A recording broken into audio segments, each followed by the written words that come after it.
Good evening, TDN listeners and viewers, especially the fans of This Week in Interview. Welcome to another episode of This Week in Interview with your host and guide, Anthony Drago. The highlight of my week, as I always say, is This Week in Interview on a Wednesday, 8 p.m. So, to the regular listeners, welcome to you. I appreciate you making This Week in Interview part of your schedule every Wednesday night. There's some of you who've been coming here every Wednesday for the last, 10, 11, 12 years. You spend that time with us, and we really appreciate it. If tonight is the first time that you are tuning into This Week in Interview, welcome. And I hope you are sufficiently satisfied with what you hear that you too can become a regular listener to This Week, a viewer to This Week in Interview. Tonight, also, we want to recognize those on Dominica. This tonight's topic is especially relevant to you if you live in Dominica, but anywhere in the world. But if you live, you can give evidence to what we're going to be talking about tonight, which is rivers. And RVR Jams Radio carries this weekend interview live on DigiPlay Channel 59. Radio Online, SBE Radio Online in the Toronto area also carries this weekend interview live. So special good night to you as well. And welcome everyone who's gathered around. I have some special guests with me tonight. They are all from the organization WAVE. WAVE is this environmentally conscious environment advocates in Dominica. As a matter of fact, it stands for Waitukubuli Advocates for Viable Environment, WAVE, WAVE. And they have designated themselves as this watchdog, the stewards, the sentinel, whatever you want to call them, that looks after the environment in Dominica, our rivers, our air, our clean water, our soil, our seas, our beaches, everything that can contribute towards us being able to hand over Dominica to the next three generations in a manner that is viable and sustainable. And so that's what we're talking about tonight. Tonight's topic is our rivers, and it's inspired by the fact that on Sunday, the 22nd of September, is World Rivers Day. And the theme this year is our riverways are our lifeline for development, or something about our lifeline. Riverways is our lifeline, but basically alluding to the fact that what we always say, water is life. But in Dominica this year, Wave and some of the other folks who have been concerned are taking it a little further and saying that our rivers are under attack. Our rivers are under attack. Are we taking our rivers for granted? Is it that because water is so abundant in Dominica, we don't appreciate it? Is it because we grew up saying that Dominica has 365 rivers, while some of our neighbors only see flowing water when there are heavy rains, that we take water for granted and our rivers for granted? Do we know stories of places where there were rivers? There were once rivers clean and pristine like Dominica rivers, and now there are no rivers. There are just maybe some waterways that are just heavily polluted. And if it is true, what what's causing it, and what can we do about reversing it? Because I don't think there's anyone rational person who would say, "Oh, don't worry about those rivers. If we cannot use it, it doesn't matter. If we cannot drink from it, we will import water." I don't think there's anybody who thinks that, but maybe everybody feels like the problem might be overwhelming, and therefore, as you as an individual might be wondering, what can I do? My little contribution might be too small. So tonight, the aspect of the program, we are going to look at the problem squarely in its eyes and say, look at the state of our rivers, the volume of flow, the conditions of the rivers. How are they compared to how they were last year, the year before, 5 years ago? Are we seeing a trend of deterioration? And if we say that is the case, what can we do to avoid it? So we have the members of WAVE with us tonight. Mr. Afi Martin has been on with us several times. Afi is synonymous with environment in Dominica. Mr. Lennon Matthew as well has been becoming, he's a household member on TDN and This Week in Interview and Q95 and all of the media. He's become a very loud and present voice in the Dominican landscape, talking about our development and our environment. He's a geologist. The last time he was here, we were talking about hurricane season and what can we do to mitigate the devastation of hurricanes and to respond to hurricanes. Also with us, we have the rose among the thorns. We have a lady with us, Miss Annie Edwards is president of WAVE. So we really am happy that she can actually be with us tonight, Miss Annie Edwards as the president of WAVE. And joining us also um, during the program will be Mr. Henry Shillingford. He also has been on with me a few times as we speak about the environment. So I'm going to just bring the guests right up because we have a lot to talk about, and there is four of them. And I'm going to start the conversation rolling. So let me introduce. I've already introduced them, so just bring them up on the screen. Mr. Atherton Mate, Mr. Lennon Matthew, Mrs. Annie Edwards, and gentlemen and lady, a very warm welcome to you on this week in interview. Granted, our conversation could be more pleasant, our topic could be more pleasant, but hopefully, the fact that we're here means that we are recognizing that there's a problem, which is the first step towards healing a problem. So welcome, Annie. Because I think it's your first time on this week interview, I'm going to go with you first. And as the president of WAVE, I would like you to just introduce yourself, but also take the opportunity to reintroduce WAVE to the audience. Thank you, Anthony, and good evening. Good evening. Yes, good evening to your listeners also, and to my fellow panelists. I am Annie Edwards, as you said, president of WAVE, Whitey Kubuli Advocates for Viable Environment. I've been in that position for just about a year, so I'm not, I'm just getting my feet wet, more or less. I'm a former chief physical planner and a specialist in natural resource and environmental management. So I'm not only an advocate, but I'm also a passionate person when it comes to the environment. Um, I must say I'm privileged to be in the presence of people like Afimate and Henry Shillingford who will join us. These persons were the leaders or the advocates of the 80s, 90s, 2000, when one was talking about the Dominica Conservation Association.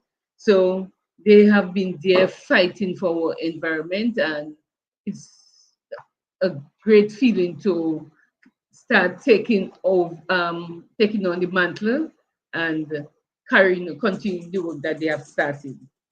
WAVE is an advocacy group, and our aim is really to highlight any aspect of the environment that we see degradation is taking place. Our focus is on rivers right now, but we have been very vocal with the airport development, and but most of all, we have been very vocal about the rivers because we notice that there's serious degradation taking place. Whether you want to admit it or not, you go around and you see our rivers. Many of them are just like mere semblance of their former glory. We believe that a lot of the reasons may not be only the result of human action. They also have climate change to battle. But then the climate change impact will be worsened by human action. So we are very concerned about that. And that's why we decided this year we are going to expand the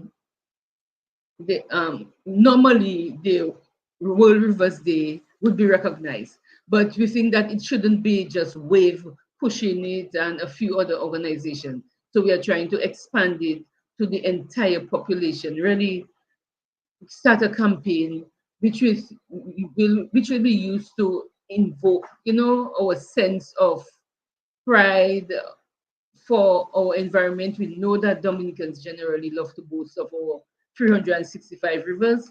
So we need you to start looking critically about them. Take stock of what is happening, and everybody within can play their part to do something to start. Not it may be just advocating, educating, Hmm. planting a tree, whatever. Right. It's time for everybody to start to do something. To do something. Yeah. Thank you. And thank you for the work that Wave is doing. I'm going to go next to Afi. Afi, you've been in this fight for a minute now. And I call it a fight, but I know sometimes when you're passionate about something, it just becomes part of your DNA and it's natural to respond and enjoy it if it's going well and to lament and to try to do something about it if it's not going well. But you've been in that fight for our environment. I remember during the reign, I think it was United Workers Party, when there was talk about doing copper mining up in the, I think it's the Debonche area. You led the awareness about the dangers of copper mining and was able to save that. Um, we're now here in 2024 talking about our rivers being under attack. And in preparation for the show, and we were getting material, it seems like it's all over. It's widespread. It's not one or two isolated rivers. It's really widespread. So talk to us a little bit as a veteran in this. We have to call it a war. Why do you think is that we don't seem to be able to make better progress and better guardianship of our rivers? You're muted. Are you? I'm not. Yeah, I hear you now. I hear you now. Don't worry. Um, Good evening to you, to Good evening. Lennon, Hmm. and to Annie and Henry, who will soon join us, and in particular to your audience, your viewers and your listeners. Your first question is absolutely 100% on point because after 30 or more years of being engaged in attempting to deal with the protection of natural resource systems, loosely called our environment, um, I must say that the steepest hill to climb has always been getting people or helping people to understand what is this thing, the environment. Because it's all around us and it's very easy to take for granted, which is really what a lot of people do. They take it for granted. You grew up as a child seeing trees all around in Dominica, so you take a tree for granted. The same thing with rivers, the same thing with reefs, the same thing with animal life. And unless, however, there's a deeper sensitization and understanding on the part of the person of what is this thing? Is this tree useful or helpful, or should we just remove it? Is this river helpful? Is a reef helpful? Unless people get some answers to that question themselves at home, at work, in school, and otherwise, and generally speaking through the media, there's very little incentive for them to get up and do what Annie is talking about, Wave is doing, advocating for and taking steps to protect things that, to many people, how many times we have been accused of loving trees more than people, loving rivers more than people, loving animals more than people, because we've been advocating for that. And we've been at pains and are today at pains to explain to people that these things that we are protecting are not separate and distinct from us as human beings. They are, in fact, an integral part of how we are able to survive and live. Right. Let's see how long you can live without water, and that helps you understand the importance of water. But where does water come from? And how does water become available to you at your home, in the river so you can go on a picnic, etc., etc. So the first task is one of building public understanding of the system. And if you were to ask 100 people, what is a river? I would take good bets that not more than five or six people would be able to answer that question. What is a river? Most people would refer to the water channel as the river. That's not a river. That's one part of a river. And so the actions that are needed to protect that water in the canal begin elsewhere.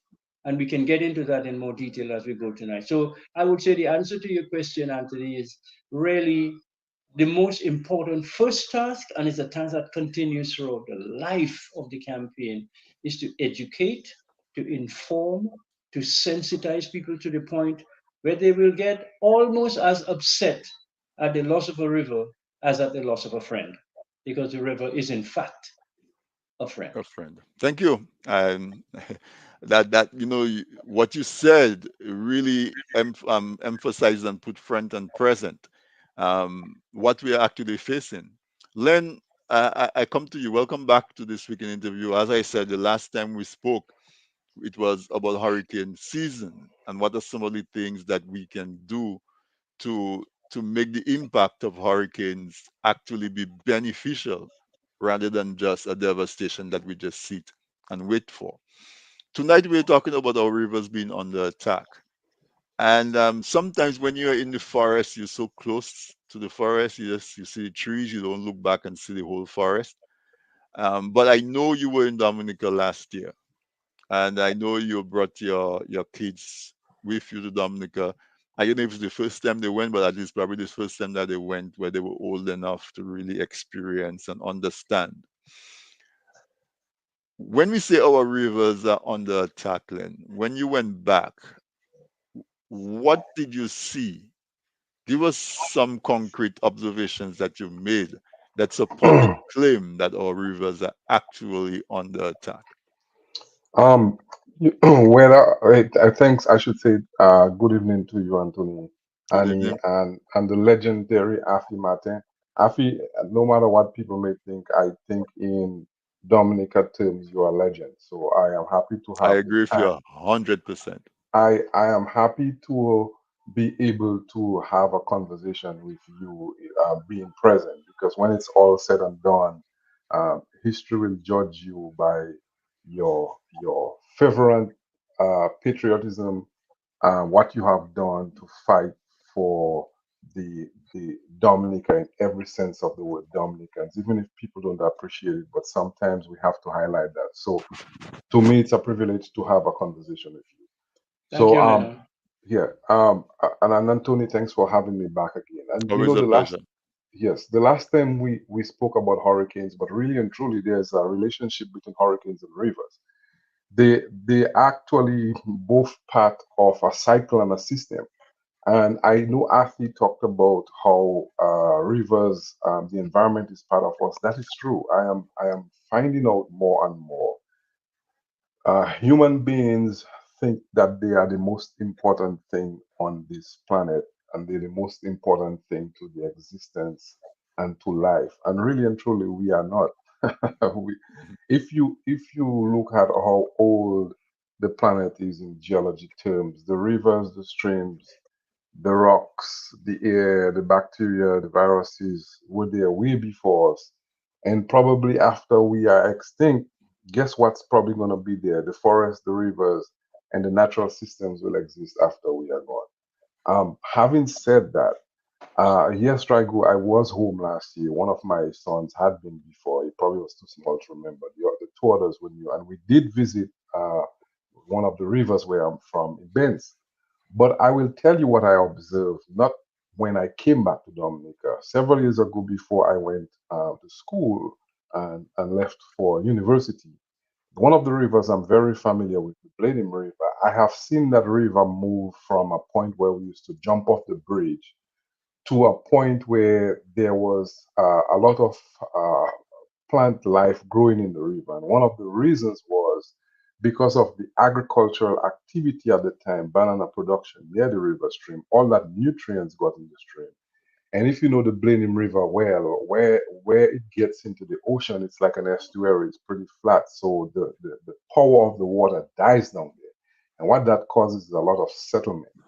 What that means is all the nutrients that have been carried out from the agricultural farm way up in Doda and in the mouth, in the head of the river, down to the mouth, that settled there, cause an increase in nutrients in the river. It's a process called eutrophication, and it started clogging up the waterways. That has happened, believe it or not.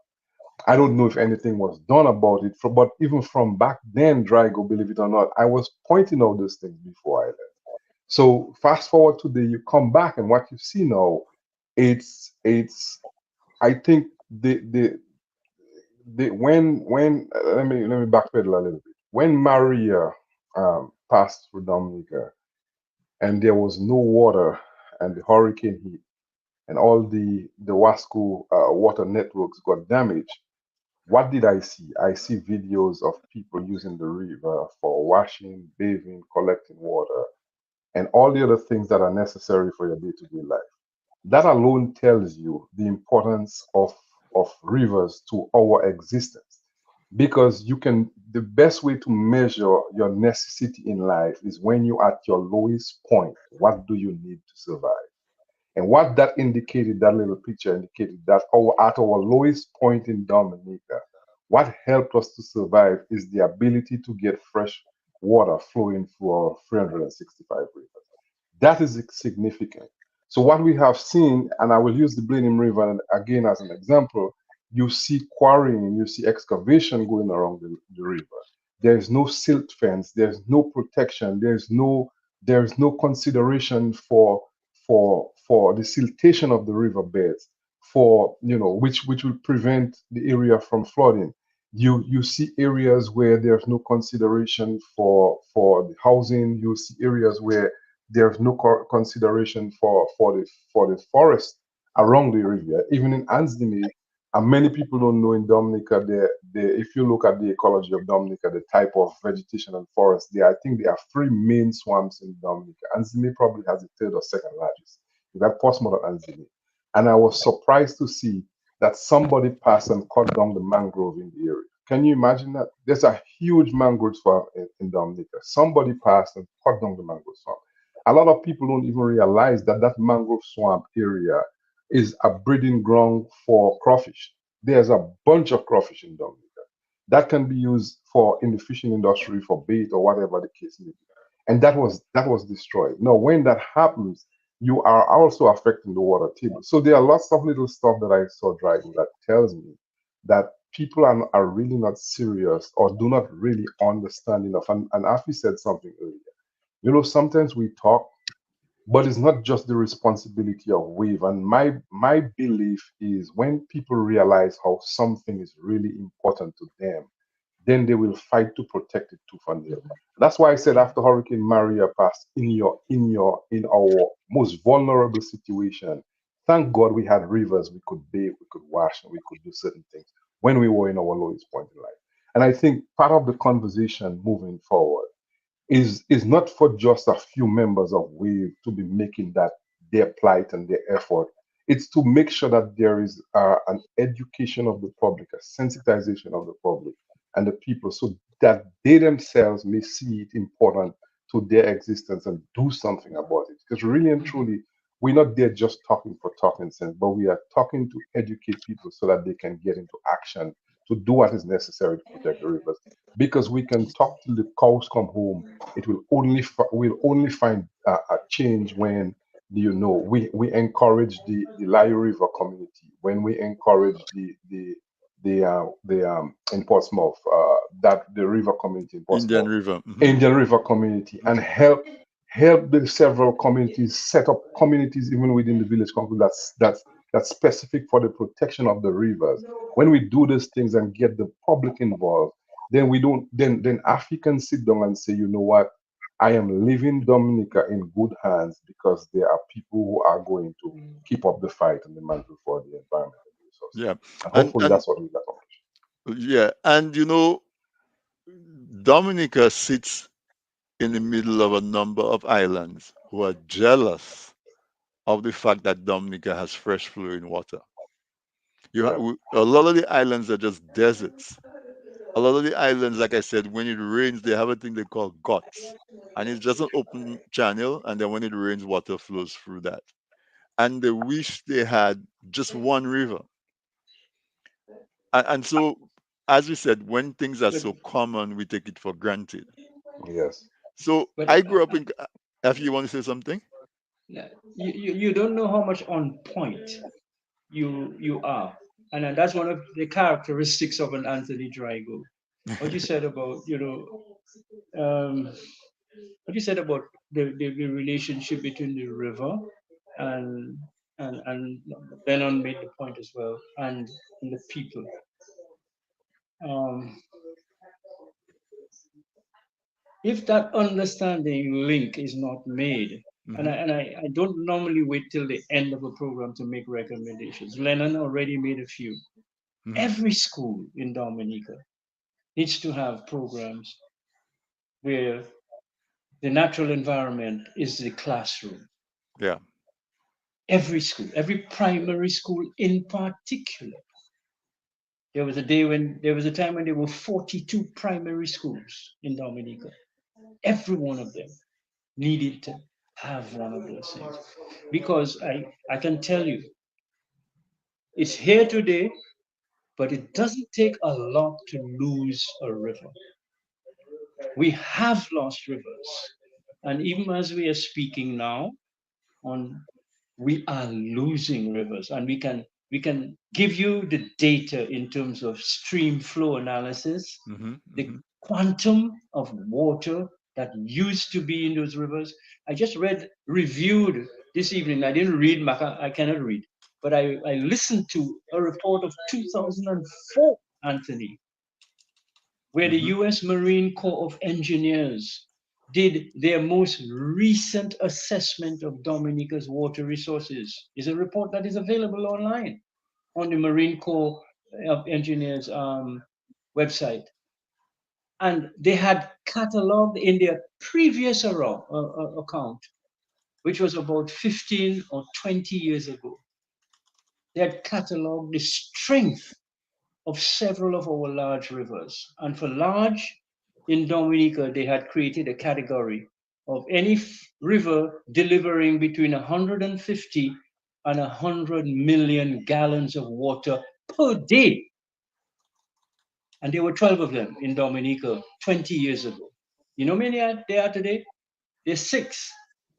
cut in half.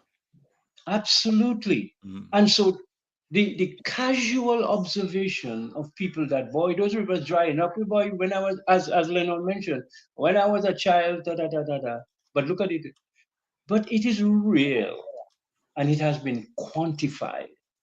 And and with the dry weather that we're having now, I can only tell you that the rate of loss, the rate of reduction of flow in the canals is going to drop even faster. That is why it's so important to understand what's happening upstream, the water in the canal. Where did it come from? How does it get there? What can restrain it? What can hold it back some more so that it has a constant recharge rate that Right. allows? So it's real. You put your finger on an issue that's not theory, and I'm sure Lennon has data and Annie has data. And that is that I just wanted to pick up on that. That if the children of Dominica could be encouraged as part of their science studies to monitor the flow in the closest river to their village. It's very easy to do, very simple mechanisms for checking on the rate of flow of the water in a canal. By the time they got to 11 years old, they would understand. Yeah, simple things. My experience, for example, when I was at Castlebrook Primary School, I was a member of the 4-H club, and we would do cleanup campaigns. We would grow a little vegetable garden. We would go along the river and do a little picnic and so on. And that sensitization alone Mhm. made you grow up with an idea that you should not litter because you understand that every piece of paper you drop on the ground ends up in a waterway, one way Sure. or the other, especially in a place like Dominica where garbage collection is not what it should be. Every single piece of paper, every plastic that you drop, that you inappropriately dispose of, will end up in a river and eventually end up in the sea. So if people are just sensitized to just those things, and so for example, there are some rivers that get their water from glaciers, ice melting just slowly, and they turn into big rivers. Dominica doesn't have snow. What we have is rain falling, it's absorbed through the topsoil, it filters down, and eventually it finds its way out. And I one of my experiences that I will never forget, I went up Girodale when I was working for the Wasco, and we were looking for a source for the Girodale water system. And we walk up the river, and it got to a little trickle, a little stream, and then went off and scaled a rock, and there was no more water. And I realized, oh, I'm at the source of the river, come back around the rock, and to see that little stream coming out from under the rock and eventually being drained in by the different tributaries and becoming Rosa River and all of that. Those kind of experiences, if we can get our children to have those kind of experiences, Yeah. they will definitely identify more with it. And before we go to the break, um, I want you to just talk briefly about some of the Lennon started to talk about the silting, okay? And what are some of the other evidences we see around us that show the attack or the lack of or the carelessness that we have placed on our rivers? Okay, yes. Well, one of the most recent ones is the quarrying that's taking place, to support the international airport. Hmm. So we have two, more than two, but at least two rivers, I would say three, that are directly affected. We have Crapohol River in at Pegua. There's some blasting taking place in the interior, and that river is down to a trickle. There's a lot of sedimentation taking place close to the river mouth, and that river is going to affect the mouth of Pegua River, because these two rivers, Crapohol meets Pegua River, just below the bridge, the Hmm. Crapohol Bridge. And so this silt is heading straight into that river.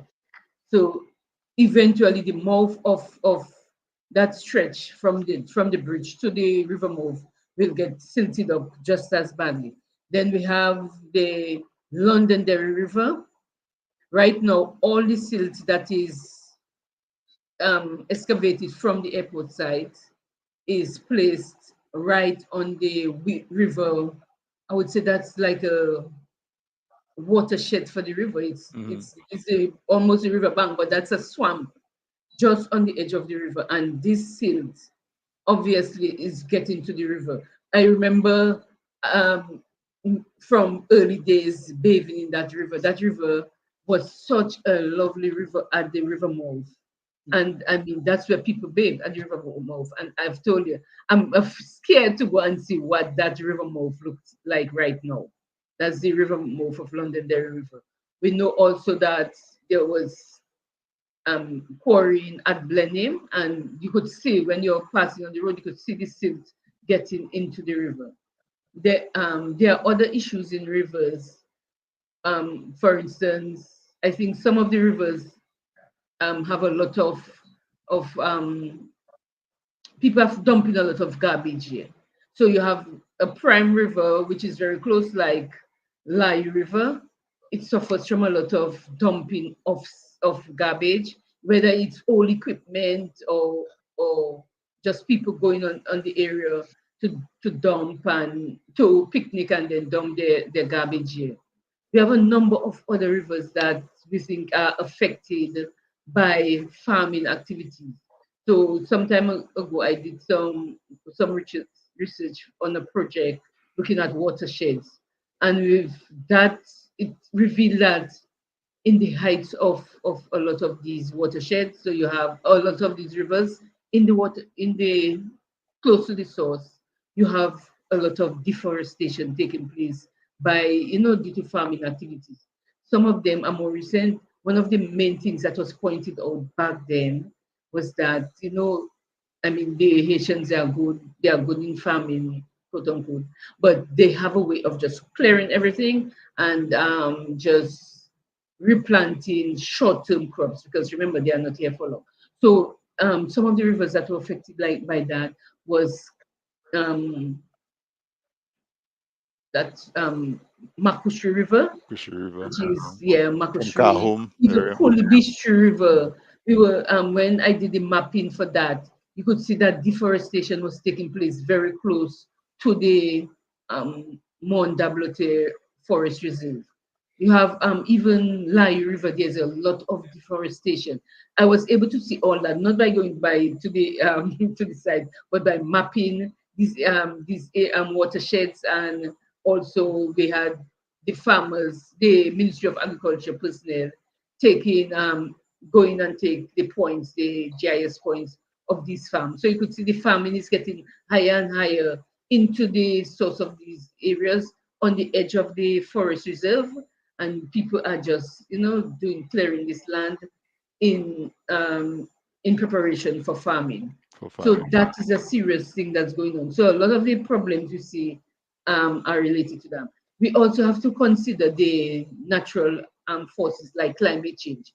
Climate change is resulting in more intense rainfall, more intense floods, and and and these sort of things. But the activities of humans is what It's is the exaggerating problem, the impact. Yeah. because it's exacerbating the effect. So you'll find that the floods are very, very heavy, and they bring down a lot of this loose soil with them, and also the land is more prone to landslide. So during the Hurricane Maria, when the satellite imagery was reviewed, there were close to 10,000 landslide scars. Some of them are natural, because you could look up right when you were passing through Hokase, you could look right to the top of these mountain ranges and see that landslides came from way up. Mhm. But definitely, there's a need for Ministry of Agriculture to pay closer attention to farming activities. I remember growing up, there was always talk about windbreaks and these Right. sort of things, Right. but it seems like people don't practice those kind of do those kind of practices. Just plant, and and that thing happened. That That is the certainly. result. Okay. So you also, and more recently, there is this invasive species called mimosa. Hmm. This came in, remember, after the hurricane, most of our major rivers were drenched, and apparently the big vehicles were not sanitized before getting into the river, and they brought in these seedlings of this invasive species. So when you stand on the bridge at in Roseau, you see the almost half of the river valley is now taken over by this evergreen looking plant. And this is really spreading all over the place. If you go in a lot of rivers all about, you'll notice that this plant is spreading, is very, it's in very, they say that it gives out some kind of toxic thing that kills all the other plants around it.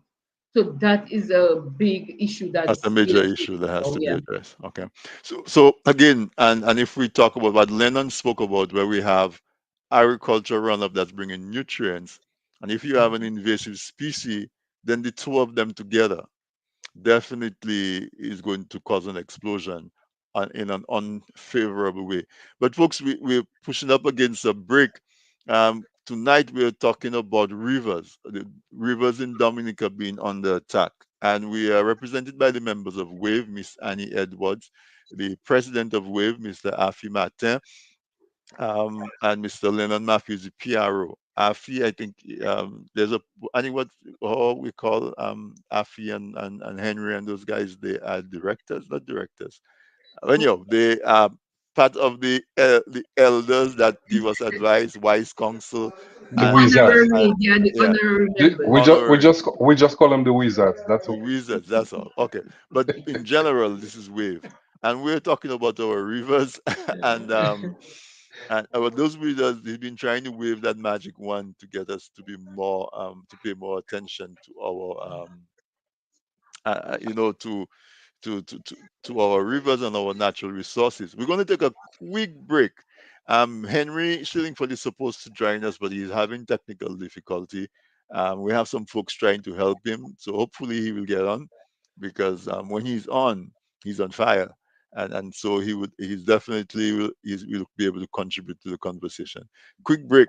When we come back from there, we'll continue and talk about what is it that we can do, we as individuals, what we can do.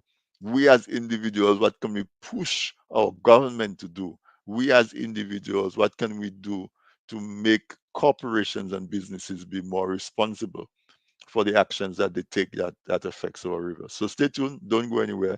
We'll be right back.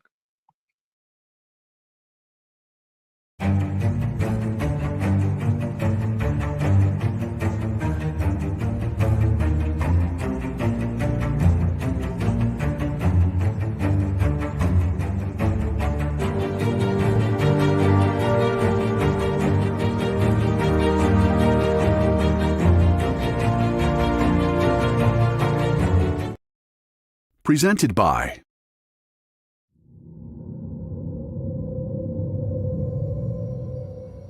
a smart house run by a vengeful AI, a mute witness to an act of unspeakable evil. A breadfruit thief is haunted. A young man unwittingly creates a god. Giant crapos terrorize a community. A witch seeks revenge on her neighbors, and much more. The Piton Noir Writing Collective is thrilled to announce the release of the third book in their acclaimed anthology series, The Flying Crapo. Jumpstart your summer reading with The Flying Crapo, Heroes and Monsters. Now available for purchase on Amazon.com. Get your copy today and embark on a journey filled with heroes, monsters, and the magic of the Caribbean. People say I've got a great smile. Well, I have to say, this is all thanks to the professional team at Beacon Dental Group right here in Dorchester, Massachusetts. I've got world-class dental care. Beacon Dental Group has expert and caring staff dedicated to providing the most advanced and satisfactory treatment in all aspects of oral health. Their services are designed to meet your needs and give you a perfect smile, too. General checkups, cosmetic surgery, Gemini laser service, and advanced procedures, all in a state-of-the-art facility. Call or visit Beacon Dental Group today, 1026 Blue Hill Avenue, Dorchester, Massachusetts, or call 617-282-2146 for a smile that lights the world.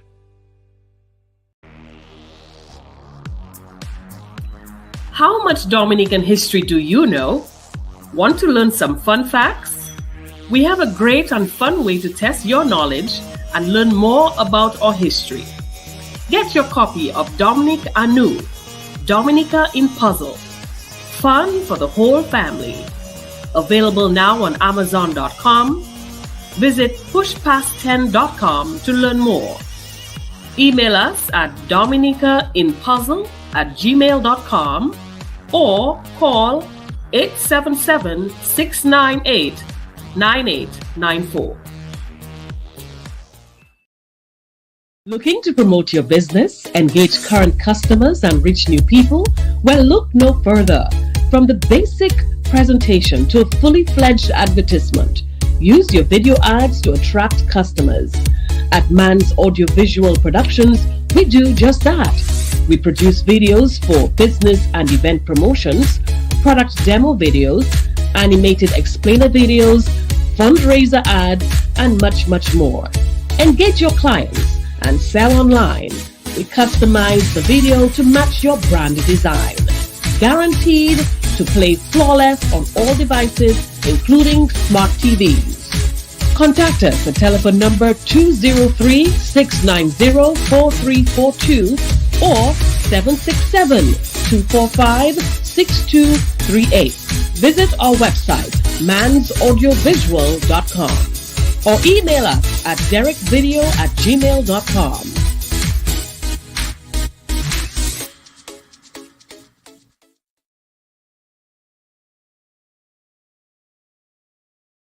Rivers, pride of the nation, clean up, live up. 365 rivers we know. In Dominica they flow, pure and free they show how nature's love grows. Island vibes flow under the sun's glow. Rivers weep and they whine, nature's gift you'll find. Mountains high below, waters pure they go. Through the land they chime, rhythm sets in time. Man, 365 rivers we know. In Dominica they flow, pure and free they show how nature's love grows. Make every day World Rivers Day. Sweet Dominica 365, let the beauty shine. In the heart of this land, rivers like veins expand. Life pulses through the earth, nature's miracle since birth. Whoa. 365 rivers we know. In Dominica they flow, pure and free they show how nature's love grows. Green hills and blue skies that call to you. Every drop that falls, feel the vibe nature sows. Sunset paints the sky as the rivers sigh. Stories of ages past, moments that will last. Whoa. 365 rivers we know. In Dominica they flow, pure and free they show how nature's love grows. Whispers through the trees, carrying with the breeze. Nature's voices sing in every living thing. We need to do better, protect, preserve our rivers. No more destruction, dumping and mining.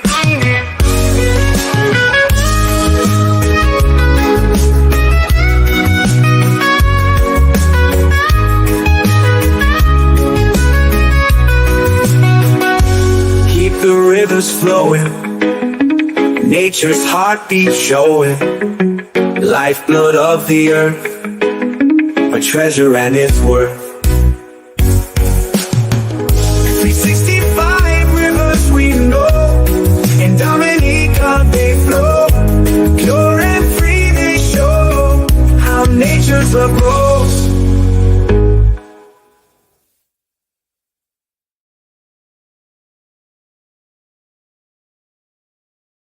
A new release from Wooden Lens Studio, written by Sam George. I Yes, have an offer. I want to make an offer to okay, Sam. to Sam. I want to take that song and lay down some steel pan music over and under it. No Wow, charge. wow, And it will make it an even more fantastic natural song, because pan is not only natural, it's totally Caribbean. So that's for sure. I'm That's for offering sure. to add that to a really, really nice song, Sam. We Congratulations. we will take you up on that for sure. If you don't, Sam. it's your loss, because I made the offer public. Also, Sam, just before we go back, I want to introduce this. Sam just released his book. Can we see? It's called The Trust. It's a novel, Okay. where it's available on Amazon. Where he in the novel, it's fictional, but he explores the line between state surveillance, state control, and our individual freedoms, and how we are at risk of really giving up our freedoms in terms of technology. Really, really Okay. fascinating read, quick read. So should get your copy. It's called The Trust. But Afi will definitely be taking you up. Sam is the producer for this Yeah, weekend man. interview at TDN Radio. Yeah. and he's just prolific, very very prolific. We So can thank do you it for that. virtually as well. Yeah, Yeah, absolutely. yeah. We can do it. Henry, Henry is with us. Henry, Oh, can you hear us? I don't think so. I think right now he's taking a pad to write something down for us. Um, the maybe host Dupi says, "Love the idea to fuse pan with that beautiful oh, song. absolutely. Um, It's written First for time fun. hearing it, and I love it. The first time you hear it because it's newly released, first drop on this weekend interview. So I'm super super happy for that. Um, Congratulations. Maslin said Sam did the magazine layout for the Dominica diaspora at Expo. Maslin, he's just a man of many talents for sure. Uh, no, no, definitely. But Henry, Uh, I guess Henry is joining us, but not quite as yet. So when he comes, I will give him the privilege of the mic. But people, before we took the break, we spoke about some of the evidence of the deterioration of our rivers. And even though the song was beautiful, the videos that were showing in the song, it showed some vibrancy, but it also showed some rivers that were almost a trickle. It mhm. showed heavy equipment being abandoned in the river. It showed construction happening next to the river with no protection of the waterways.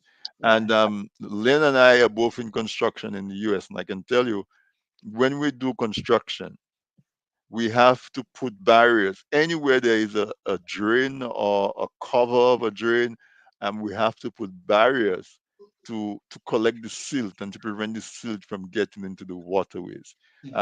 They put bales of hay, we put silt fencing. It's actually, you have to have a plan, an actual physical plan that you have to submit and has to get approved before you get permit to do your project.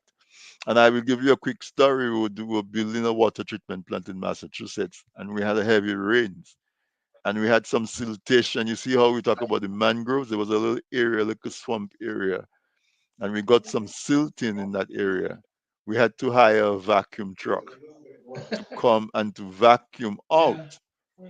whatever silting we got in that area. Otherwise, we would have faced a very, very steep fines. And so there are examples in the world of how we can take care of our water. We just need to be aware of it. We need the leadership on it. And I'm going to start with you. Because you said you were head of plan, you were chief planner. Is there a water act or the equivalent of a clean water act in Dominica? No, I'm not aware of that. There's no Clean Water Act, but is what framework do we have though then legally that we can use to help to steer people away from some of those behaviors? Construction companies, all of this siltation that you said that's happening, they must be violating some kind of law to be besides natural law. There must be some kind of legal law that there's been violated with all of this siltation happening in the rivers. What framework do we have, or is there a need for that? There's definitely a need for that. Uh-huh. Um, I would say construction. We Uh-huh. face one of the problems we face in construction really is a lot of right now we have a lot of development in river valleys, and this itself is causing problems because in the past those were, I think, where some of these developments are taking place. All these were part of the river valley, and over time the river got narrower, and the owners of the land just decided, oh, that's we have land here now, and we would develop it, and planning, not realizing, maybe not being, not understanding the way these rivers worked, went ahead and approved And give approval. developments. Hmm. And one of the other problems we face with this type of issue is that in the past, surveys were, the boundary of estates went to the middle of the river. And so if the land was silted up almost to the river, then it was difficult to tell the landowner that he doesn't own that land. So that is a major issue in developments in Hmm. river valleys. More encroachment. You find even cases, even the building is not way up to the river, to the river's edge. People Hmm. build their river wall within the river valley. And I from my experience here, we have had to fight even lawyers who this would challenge the decision of the planning department to request setbacks, adequate setbacks from the From the water's edge. river. Mm. So that this is not even related to siltation. This is related to encroachment on the river valley, and that itself is a big problem. And this is what causes a lot of disastrous flooding during storms. So, for instance, in some of the river valleys where people died, that's where most of the death occurred, really. It wasn't from the hurricane itself, it was from flooding. It's because of that, of encroachment onto the river valley, people living in the river valley and not being able to get out of it quickly. So, really, there's a need for, in moving forward, to establish buffer zones. That has to be something that has to be a policy, that there must be a buffer zone of this, whatever the width it is, based on the river, the size of the river. It could vary depending on the size of the river. A buffer zone, and this buffer zone could only be only trees can grow there, or certain types of activities could take place. Right. Um, that's the main point that needs to be emphasized. Yeah. Okay. So Len, I'd come to you because you used to teach geography in Dominica. Yeah. Um, do you see that maybe part of the answer is to include, as Afi suggested, really information about rivers, about our topography, and so on? Because I remember when I did geography in grammar school, we we never studied Dominica per se. You know, we did geography, we did clouds, we did different types of forest, we did the rain, the typhoons, the monsoon rains, and all of those things. Um, as somebody who, I guess, you have that little familiarity because you used to teach in there, how would we approach including actual information in our curriculum? So, so when I taught, I know I taught Caribbean geography, and Hmm. from third form, one of the, I don't know if they still use that book, but it was called The Formation of the West Indies, Okay, and no, we it didn't do talk that about book yet. all that stuff, and Hmm. in the late Eocene and Pliocene, that talking about eras, and in there are certain topics that talk about resources, your mountains, your different climates. It talk about forestry in Canada, farming in places in Canada. It talk about resources in Africa. And then when you get on to the college level, we did do in sixth form college, the parts of a river, the various parts of a river, like the source, the head, the body, the different processes that happens in there, the erosion, the transportation, the deposition, the different types of erosion. You have saltation, the types of flows, you have laminate flow, turbulent flow, you have the different features formed by the rivers, like levees and floodplain. Why are they important? Even levees are really natural. Rivers form levees naturally through deposition, sequencing of deposition and erosion that help protect the floodplain.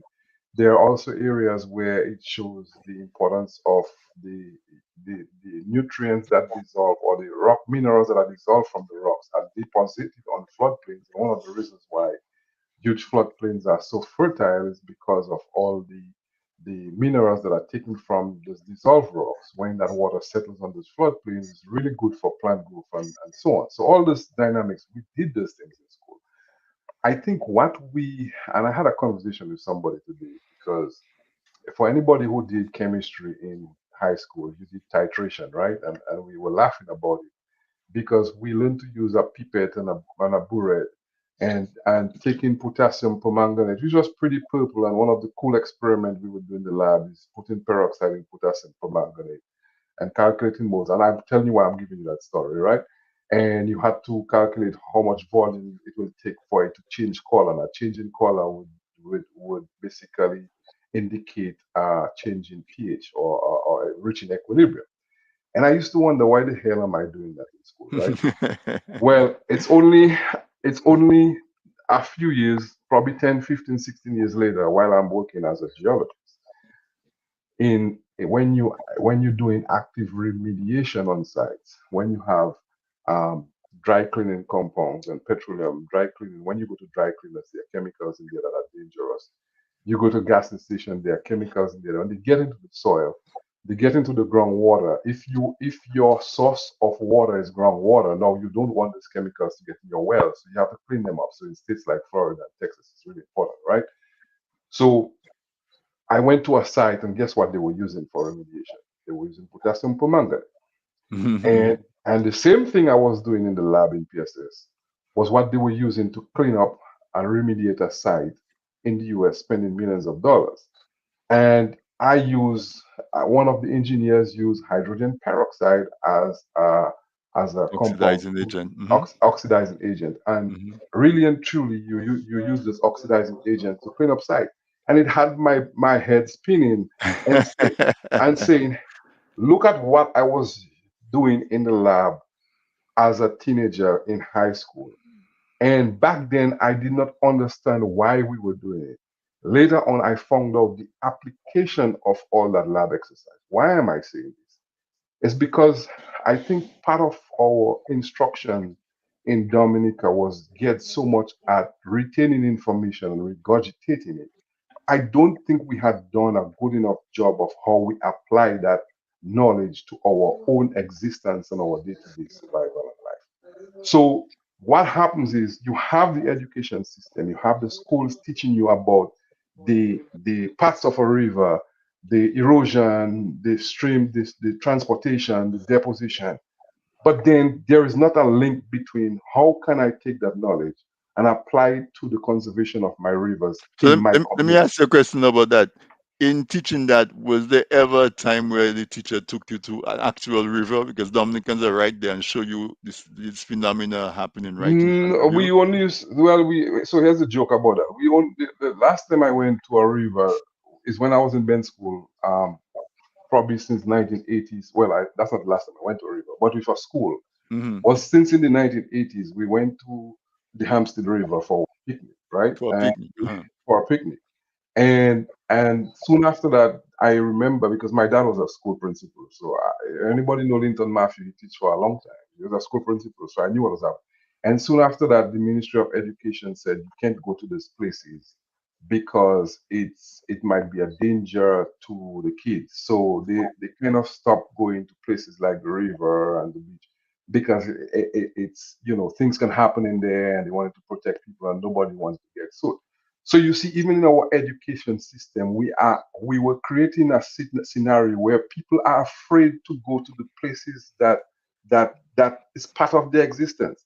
And I think instead of trying to understand these processes in elementary school, in the high school, we saw it as a place we shouldn't go. You see what I'm saying? Right. So at some point, that happened. That literally happened. I'm not sure if it's exactly for the elementary school, but in my entire time in high school, we didn't visit rivers as a class. I know we visited in my biology class. We visited the swamp where they have the Kipinski Hotel. My biology class, Mr. Corbett, down in Portsmouth. We did visit the swamp, looking at Numatu Falls and the roots and the swamp vegetation. We did that at one point. So, but my point is, when we have so many natural systems in Dominica, and really and truly, the most important lessons that I've learned in life is not in the classroom. It's living in bends, going up the Hampstead River, going up the Samson River, and making this observation, seeing what a concave bank is, seeing what a convex bank is, seeing what the undercutting of a river does in its transportation process, in its erosion process, understanding what a sandbar is, understanding some of these depositional environments, understanding what the floodplain looks. I learned these things by walking up from Hampstead to Shoulder River as a kid for fun. So by the Mhm. time I got to college and they were talking about these things, it was pretty easy for me because I could relate that information I was being taught in the class to my childhood events, walking through the rivers, because we spend a lot of time in there. And I think when you understand the link between what you are being taught in class and how can I move that information and apply it to my day-to-day existence, then it becomes important. And like I said earlier, if you want to know they tell you if you want to know who your friends are, is see them in your worst of times, right? If you want to really know what is important to you in life, look at what you depend on when you're in the worst times in your life. And like Mhm. I said, Mhm. Maria was a situation where Dominica was brought to its knees. And the images I saw coming out of Dominica, everybody was looking for a river to go bathe, to cool out. Somebody To even got their wash and so on. washing like a river to And wash. today I think is exactly 7 years since Maria passed. Yes, the agent. Um, So yeah. what it tells you, like when it's all said and done in Dominica, and they say you can live probably 2, 3, 4 weeks without food, but you will be able to survive less time without water. So what it tells you is the most important resource in our life we have flowing every day is our rivers. We have to do more to protect it. And as I said from the beginning, I think our contribution here tonight should really highlight the importance of rivers to us, because if people don't see it as important, Right. they will not they will not take action. And I That is think what.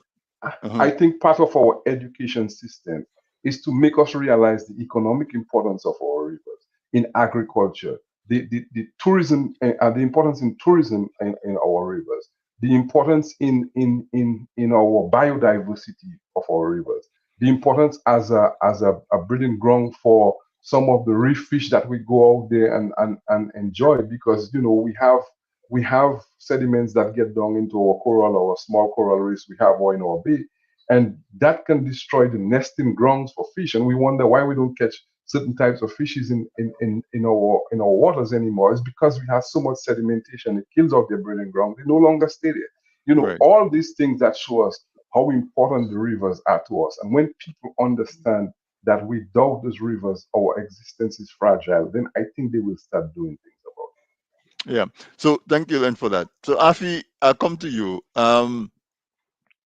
When you think about Dominica, there's a time we used to call Dominica the Water Island. And so if we paint that picture, if we go back 10 years and we see where our rivers are and where we are today, if we if we extend our mind 10 more years with no change, we could easily become a country with one or two rivers and maybe severely polluted and so on. If Dominica doesn't have water, what is Dominica? So to take up from where Len left it off, Afi, um, you think that just because the average Dominican doesn't see a direct money going in his pocket from the river, that is one of the issues why we just take it for granted and we watch it being violated with no reaction?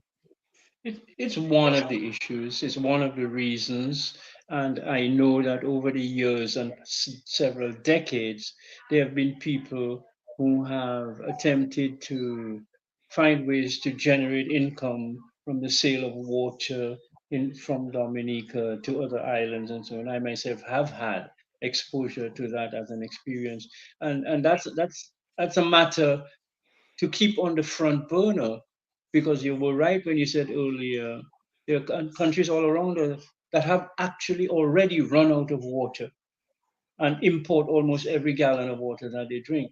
There are countries around us, including even in Dominica, where a gallon of water is as expensive as a gallon of fuel. Do you realize that?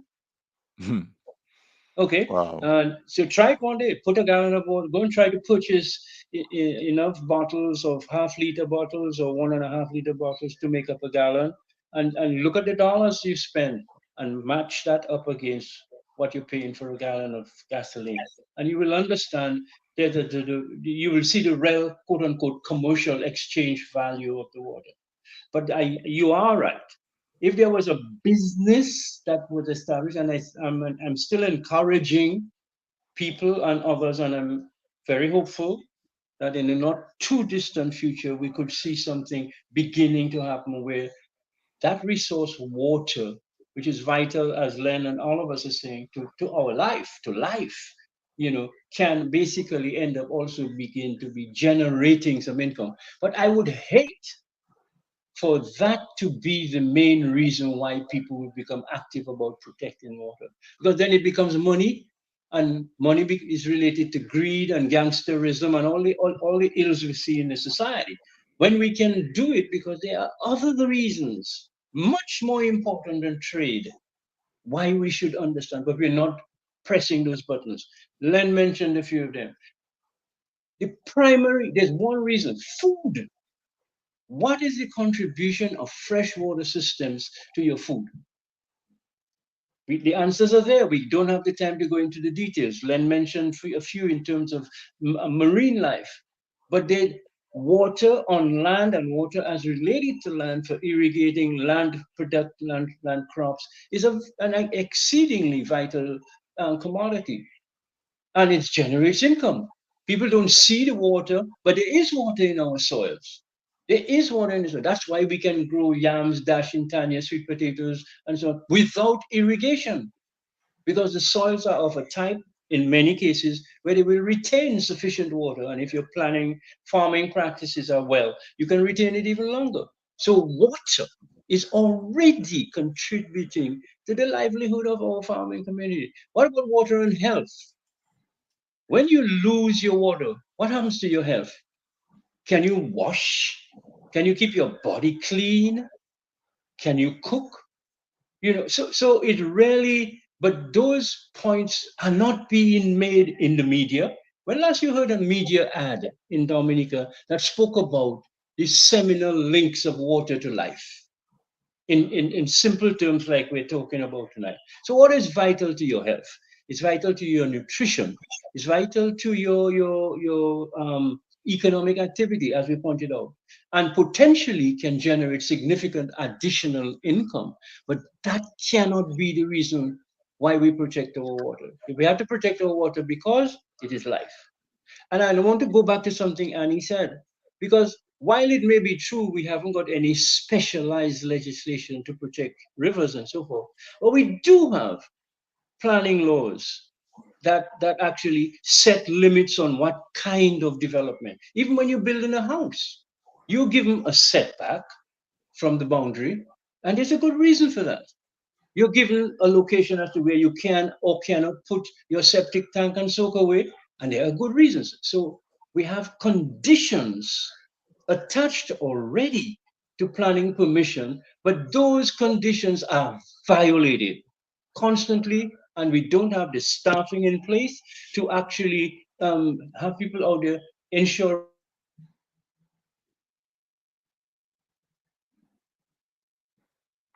Okay, I think Afi, Yeah, Afi so froze so for a I minute. yeah, Uh-huh. I think Alf is frozen. So let me Hmm. just continue from where he left Hmm. off. And sorry.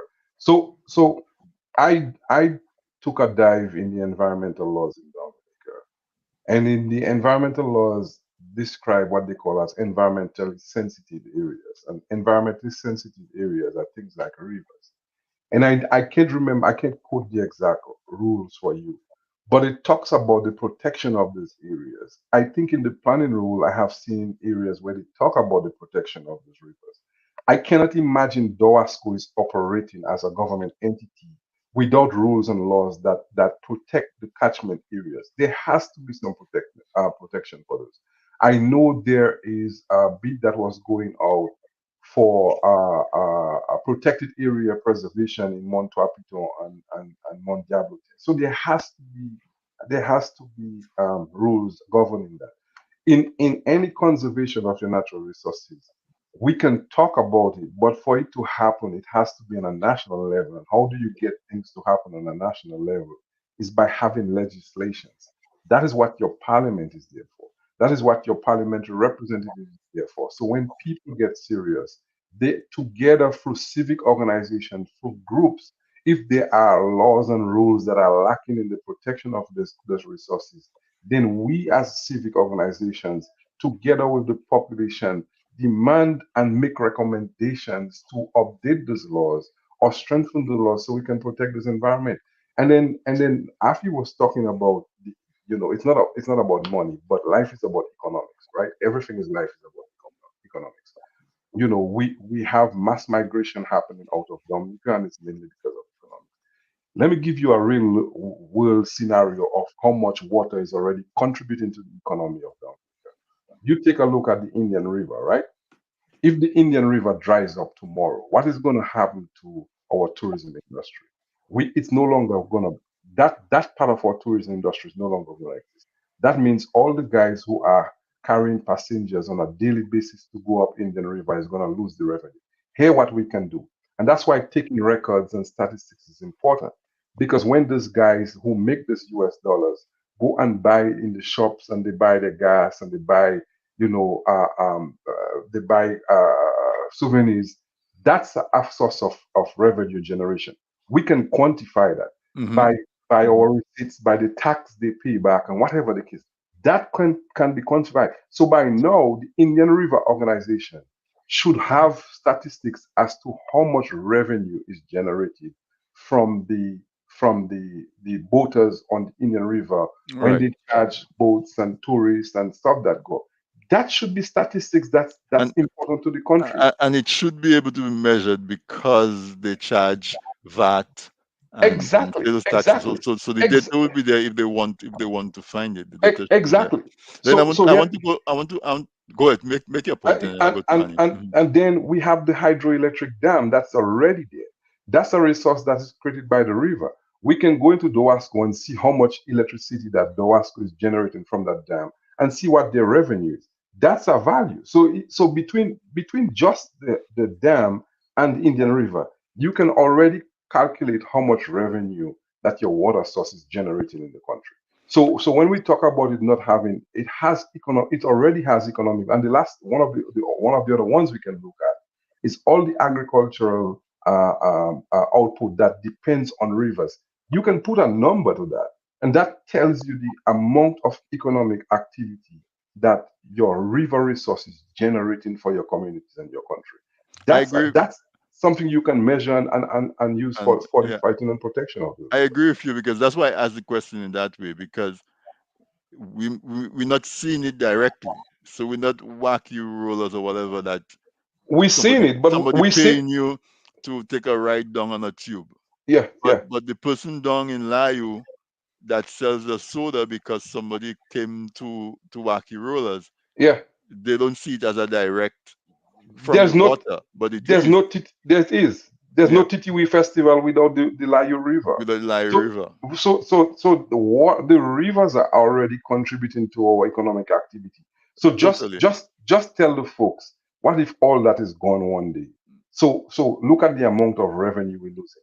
We're losing all the revenue generated from the beers and the bakes and all the activities sold in the TTV festival. And what they should start doing is putting a number on the revenue and the economic contribution to these things. It's important. The reason why you collect that data is you can measure it and see what contribution it has to the community and the society. You have to do those things. All So right. Let me go to Annie and Wave. Wave is in the news. Wave is on all the media lately. With the Rivers World Water Day, we're certainly seeing a heightening of Wave in becoming a household name in Dominica. So congratulations to you, Annie, and your team on achieving that to where the Dominica Conservation Society was. Right now, you are pushing for awareness of the issue. And what I'm hearing is that also to support what you're doing, we need to be able to push for legislature. But we have some folks who are also saying that the government is one of the major violators. So from a wave standpoint, the people that you have to go to help enforce it are some of the major violators. And I mean, I hear Len on the radio, so I maybe Len will answer after you as well. But how is Wave going to tackle that huge elephant? To not only create the awareness, but to try to move us from where we are to where we are a little bit more environmentally friendly. Okay, so as you say, Government is one of the main violators. I mentioned the quarry. It's really ironic that there is what you call a quarry monitoring team that visits all the local quarries at least twice a year. So you go, you check the operations. It started maybe over 10 years ago because of the negative effect it was the quarries on the west coast were having on the fisheries industry. So the cabinet mandated that a quarry monitoring team be formed with officials from planning, fisheries, forestry, and environmental health. And for the past more than 10 years now, people have been visiting these quarries, helping them to establish management systems. Some of these quarries have also been employing environmental managers. So the effect on the west coast is much lessened right now, and then we see new quarries being operated by the on for government projects, the one at Cropper Hole and Blenheim, I know there was and one at Emerald Pool as absolutely well, no? no, Yeah. apparently there's absolutely no management system. The state is just left to flow into the river. And it's the same government. How can you not insist that the Chinese operators use the environmental management systems that are standard for any project of that type? So that is one of the major areas I see that there is a major issue. You also have the issue of, well, the airport, the waterways there, and we have for instance, the Woodford Hill River is a major river in the area. The entire area has been bared of land. There's not even any trees left to buffer the area. And this is a major government project. So what you're trying to say is how can the government, should be done. What I can talk about is what I think should be done. I remember the days when way back when there was some people think that they establish offices like planning and environmental health, forestry, agriculture, and the environment can do the work of rivers. But coming from the system, I know that there are a lot of loopholes in where there's no overlap. So, for instance, forestry, as I said already, deals strictly with state lands. Planning deals with the development when it starts, and so there's a gap between. For how do you stop persons on private lands from cutting down their trees? So I think that there's need for an agency set up to coordinate the work of all these different agencies, monitor the flow of waters, work with the forestry department to ensure that the people on the private lands don't just indiscriminately cut their trees, work with the forestry department also. And planning also uses DOWASCO standards for setbacks from rivers. So it's within that setback that you have the sewage disposal system and so on. This can be more strongly enforced. But you need. I remember the days of Central Water Authority. That was before the WASCO, and I'm sure that was the work they were doing, monitoring the rivers. Right. Because right now I know in many of the islands there's a water authority.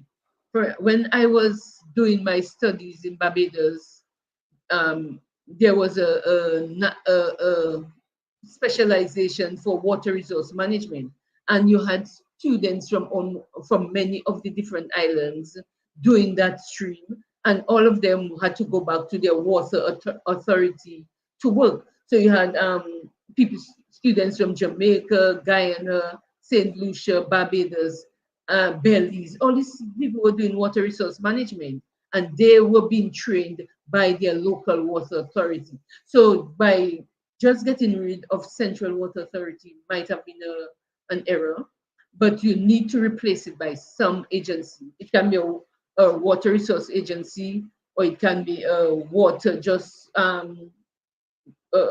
maybe a climate environmental agency, or climate change is, but something where the focus has to be specifically on water. Because if you depend on the different agencies to do that, it's not going to get done. And you That, know, sorry, go ahead. You yeah, go ahead. no. So the thing about it is that part of the answer is the resources. The same way we have water in Dominica and we're not utilizing it, is the same way that we have so much resources of Dominicans in the diaspora. Look at Len. Len is a geologist. Len is passionate about Dominica. Len would gladly go to Dominica for a week, take some data and come back and come help to develop some kind of management plan, some kind of part of the curriculum. We have a Dr. Colmo Christian. He has his PhD in forestry management. We have several people, even in Dominica itself, we have folks working in forestry who are passionate about their area of expertise. We seem not to be able to bring those resources together for the benefit of Dominica. We I have would, yeah. so yeah. Go ahead. How I would you would say respond to that? that the interest is just not there On at whose the part though? top Because level. I know the Huh? professionals are interested. On No, whose not the part? professionals, but at the policy, by At the the policy level. policymakers. Mm. So The so if interest we, is so not, you so don't hear people talking about the rivers. Who talk, I mean, they are doing development and just, it's like, if it affects the river, it's not a big deal. We are asking, we are requesting, or they are required to do environmental impact studies to know what impact the development will have on the rivers. They fight with you, or if they do it, as Dominicans say, a pasa, and they mhm. believe once it's done, they just put it in a drawer. But the environmental impact assessment is supposed to have a management But is plan. that supposed to be public knowledge? Is Yes, it's EIA supposed supposed to to be be, public? yeah. Any major development that will impact people's lives is supposed to be made public. Public. And the studies, so anybody, in fact, anybody can go to the department, the plan department, it has a right to go and request any information.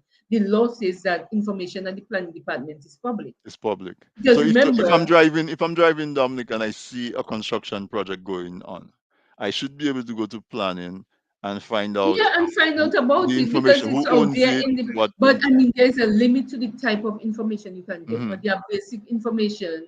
There's basic information in the file that you can access. Right. You can look at the plan. You can, yeah, And you and can supposed it's to no see big the deal. EIA And you and can all look of at that. EA, and Yeah. people come all the time, and planning gives them. Sometimes they take copies, Hmm. but big projects that really are impacting people's lives. Those are, there's like there's no secrecy around it, Hmm. and Hmm. you cannot. It's like they even talk to the planning office and tell them that they cannot give this information out. Yeah, and this is just totally wrong. So I can tell you what's causing all that stuff. It's Hmm. because what we're trying to do there is raise the level of awareness in the people. Right. And I think from the basic point of view, I think why we've been getting it wrong for so long. It's because in the democratic process, we think when we put people in office to do stuff for us, it's automatically going to happen. And for things to happen, you really need the participation. It's a continuous process. It's not every 5 years that you go for election. Working governance is a continuous process. That's why you have civic organizations and unions and people like us to be active in this kind of advocacy. Let me tell you something. As you talk about EIA, in the 1950s, what happened in the US, and that's where the EIA started, there was a thrust for development, and that was post industrial revolution, because all what we're talking about have a lot to do with industrialization. So in the industrial revolution, the development of the use of coal and natural gas and all that stuff to increase production. And by the way, it did remove a lot of people from poverty, but because prior to that, most people were working in agrarian societies, and they use manual labor. So what machines did? Machines allow men to do things faster in larger volumes, build economies, build societies, and those industrial nations become large. But they realized in their own development, in their development trust, there was also a negative impact on the environment. So even in the 1950s, when the US was in the 1930s, sorry, 30s, 40s, 50s, when the US was going through this huge development, this drive for construction, this drive for growth, they realized they were having serious impact on the environment because when you build a plant and you use different chemicals, they're hazardous stuff that you generate. And you had sites like Hanford, and you had places in the US where chemicals were buried underground, and then they would go ahead and they build a playground on there. And next thing you know, you had kids being born with all kind of defects, people having Deformities and all stuff. kind of Hmm. deformities. There were clusters of cancers developing, and they realized, okay, here's the basics of it. If you're doing all this development, you're destroying the environment. You don't care how much chemical you put in there, and it's destroying the people in the country. People have increased rates of cancers. People have increased rate of deformity. Then who are you doing the development for? And right now there's a huge movement on ESG, which is environmental and social governance, because no matter how much you think of making profits and money, in a population of 75,000 people where we are so closely related to the environment, if you start contaminating us, and now all of a sudden you have increasing cancer in your hospital, you have the most kidney dialysis machine in Dominica. We never had issues like that before, and I hear health ministers boasting now we have 7 dialysis machines. We should be boasting we have none because Right. nobody's getting kidney issues. So we move from a time where we didn't have and so this is the kind of mentality and mindset we should have. You have to So change, yeah. so when they realize you were doing that development, destroying your water resource. They had the Clean Air Act, the Clean Water Act, because it was essential to protect the population. And you had to make EIAs a part of any development where the environment is going to be impacted. Because if you build in these things and you're telling me your life expectancy changed from 150 to now 45 years, then why are you building all that stuff? All of a sudden, the next 20 years, you're going to have a bunch of people dying out, and then you have a bunch of factories and industry that nobody can benefit from. So in Dominica, most of the rest of the world are adopted having a clean environment. We talk about, I mean, we can go on about that tonight. But at this present moment, the EIAs are supposed to be there to protect the environment, protect the people, protect the natural resources. And it must be done in advance of any pre-construction. All we asking for is to make sure that is done before That you is go done. ahead and put Mhm. system in place. Because once it's going to cost you more at the end of the day. Two, then you're destroying the people's livelihood. And three, then who are you building it for? And I keep saying that every time on the radio. It's not for the dogs and the cats, it's for the It's people. for The people. buildings for the No, people on behalf of. and also, Len, without cutting you, we just need to wave, and everybody else need to continue to start to build that awareness and that And momentum, I think that's and critical. that's critical. And also, since we're talking about the rivers, I think we have to find a way to make people feel that the river belongs to them. That's I, my point. I'm from Castle Bruce, and Castle Bruce maybe has 5 rivers. If you have to count from Wakama all the way up to Live Law, there are just so many rivers. And unfortunately, the one that's trickle is the one where they're getting drinking water from, the Castle Bruce River, the Senhouse Exactly. River that runs in the middle of the village. Exactly. And Exactly. but that is where the fresh water comes from. People then need to understand that there's not an alternative. There are alternatives, but it would involve pumping. Yeah. And Yeah. pumping involves electricity, which involves Exactly. It's gonna cost, cost. which is Yeah. going to Yeah. pay more. But how many people in the village really knows that is what's going on? And I maybe if they know, they would take a little bit more of an interest in that regard. here's what I would suggest. I would suggest expanding the responsibilities of the village councils. And here's why I say that.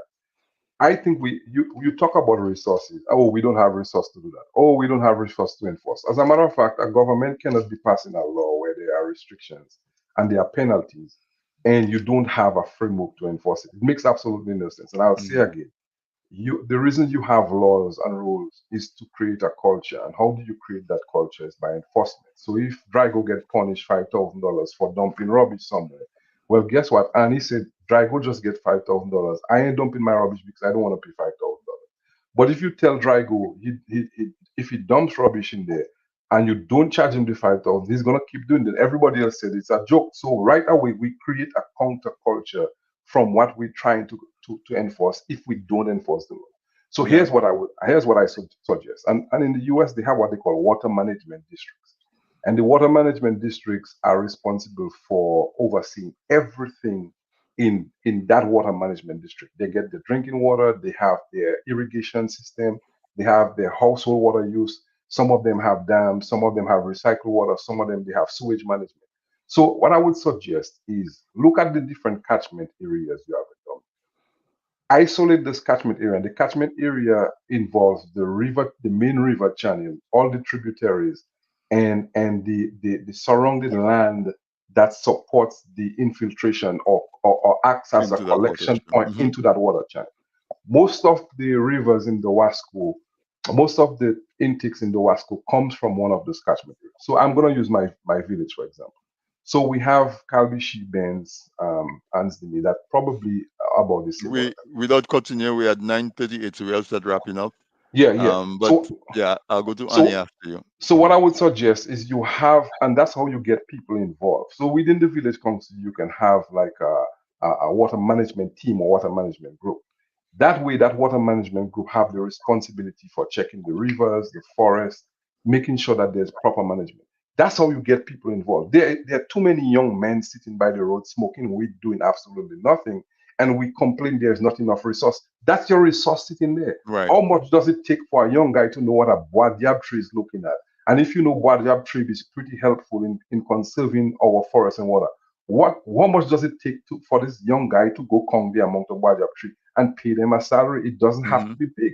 But these are the things we have to start thinking about, Drago. And before we go out, I really want, because you mentioned about me being in the US and not, collecting data. I'm already doing that. I don't talk Mm. about it, but I liaise with people in the Met office, and I want to shout them out because they are doing a very, very important job in collecting the rainfall data. And no matter what you do in scientific research, in conservation, in advocating for anything, you have to have proper scientific data. That is the type of rain, the amount of rainfall, your rainfall averages are in the year. I know they collecting measurements on the river volume, the river discharge speed. They have done that, and lo and behold, there are a couple folks who work at the Met office. I taught geography in school, and I make suggestions in them to public, and they have adopted some of the suggestions. I get the reports, so they are doing a damn good job right now collecting data of the rivers, collecting that information, because where I think it will come in handy in the next 10, 20, 50 years when we are trying to make informed decision as to how we conserve those rivers. We have the data. We can look at the trends. We can look at the patterns.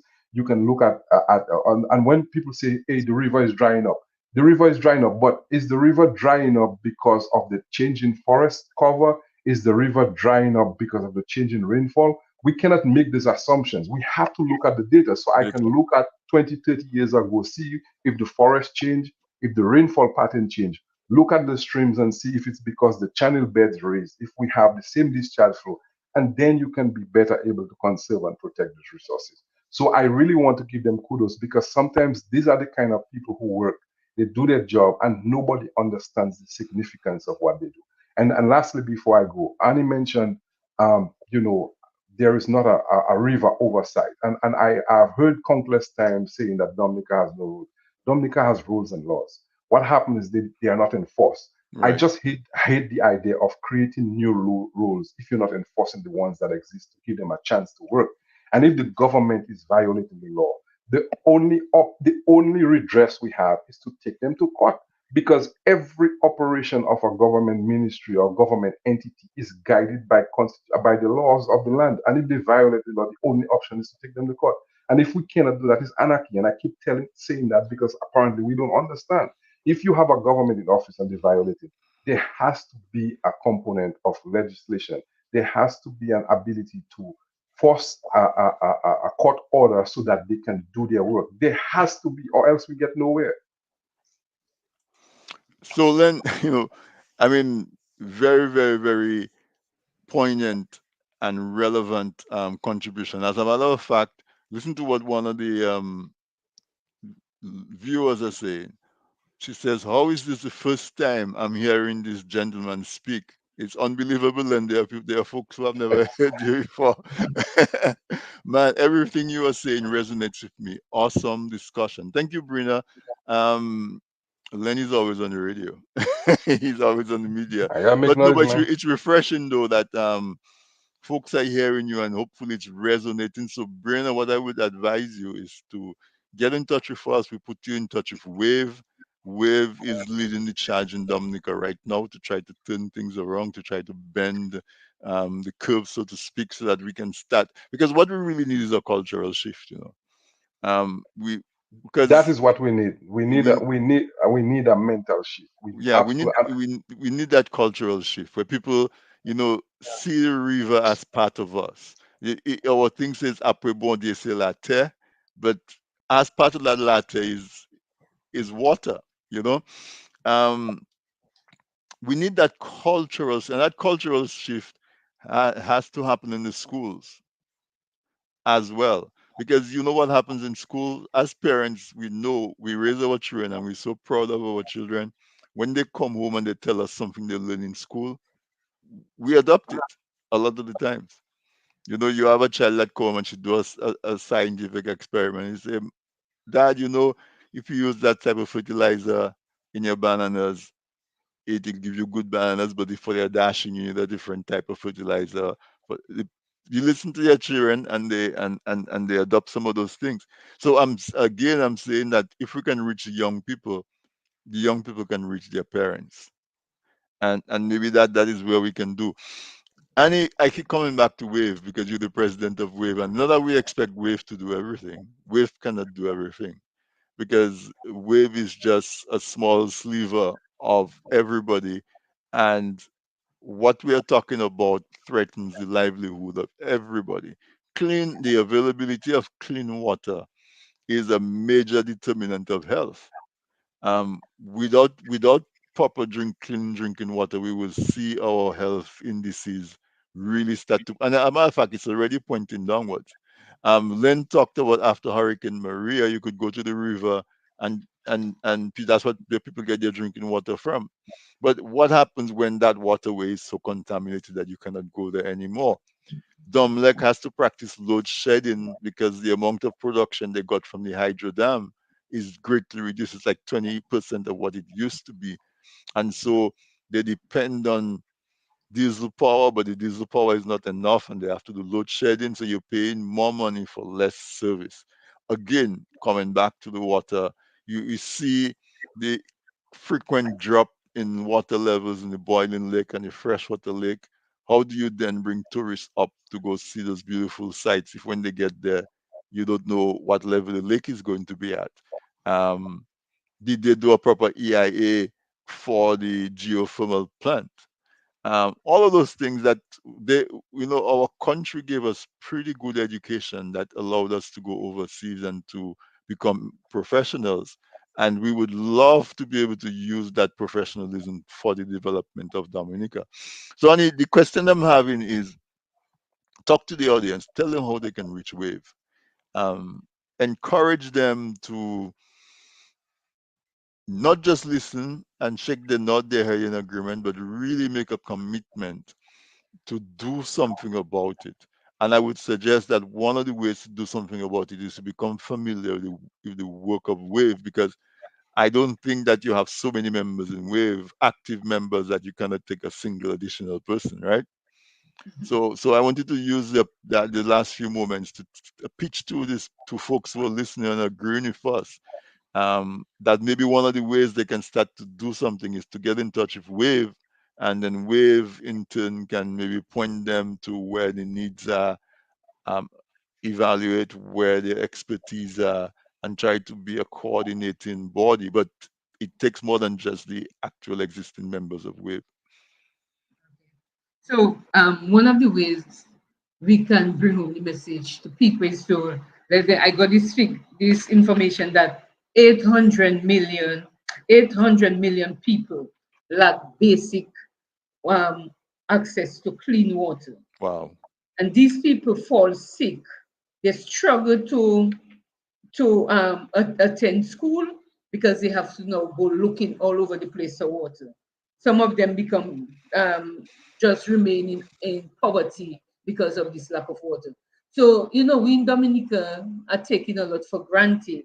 And if we don't take stock, then it's, we might end up losing a lot that we have right now.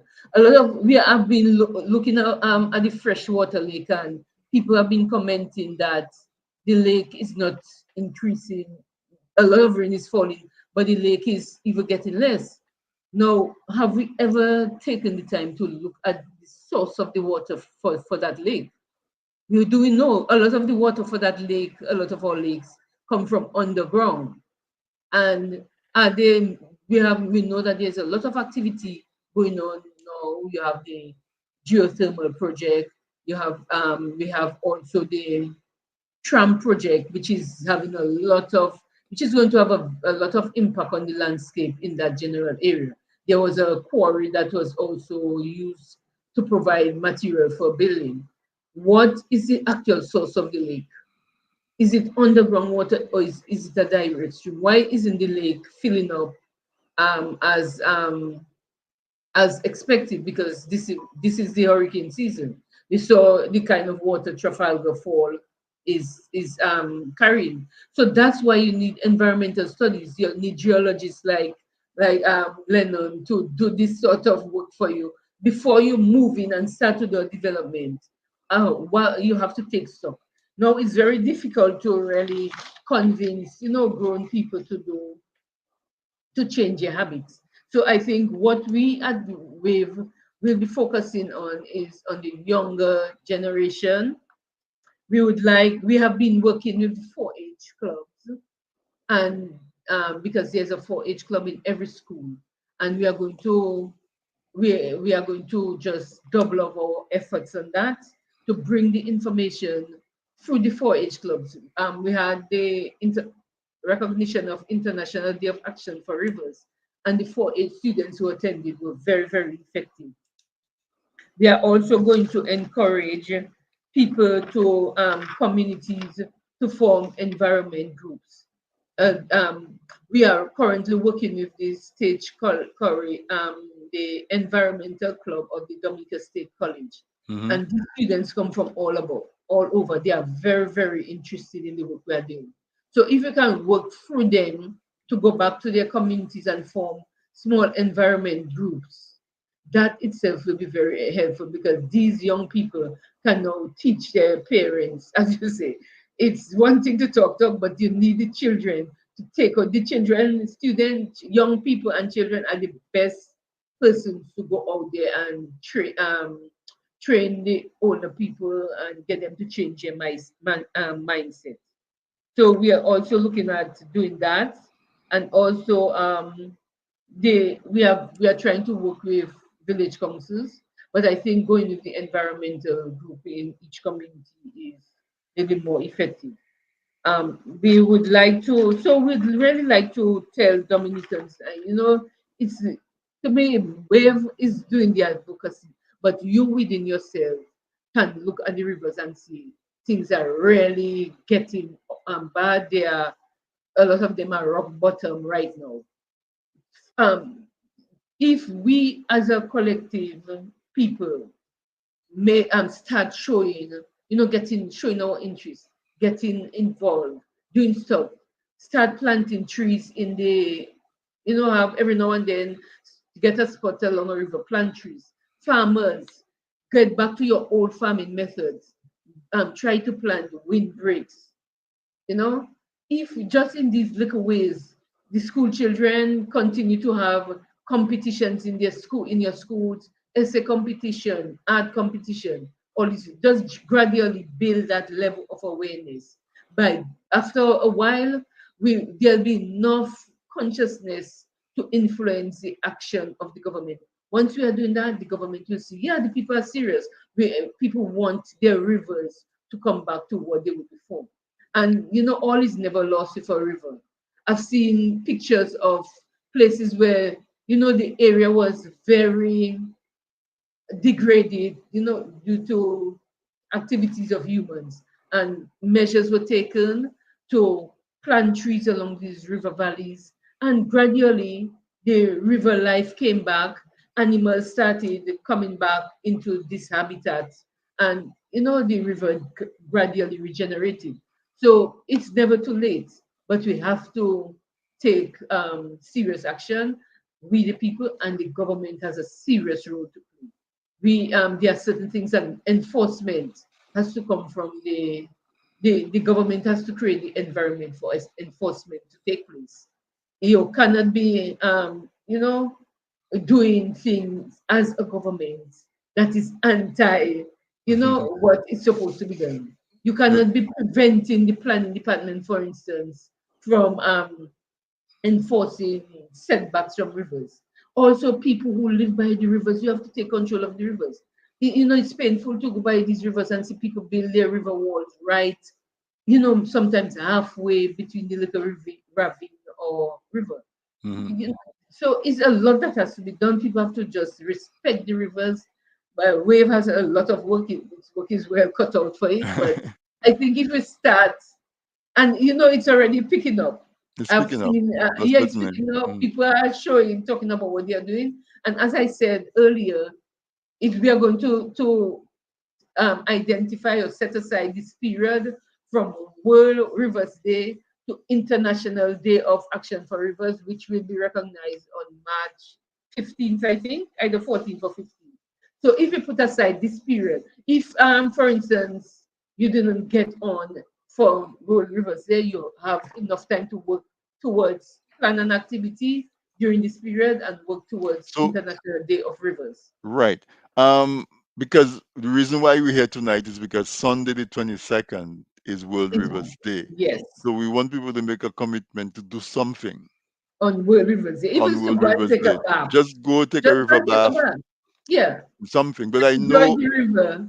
I know Father Coffee, which we must shout out Father Coffee because he's one of the persons who's been keeping the Definitely. candle burning on our rivers and the Rivers importance of every our year. rivers and protecting our rivers.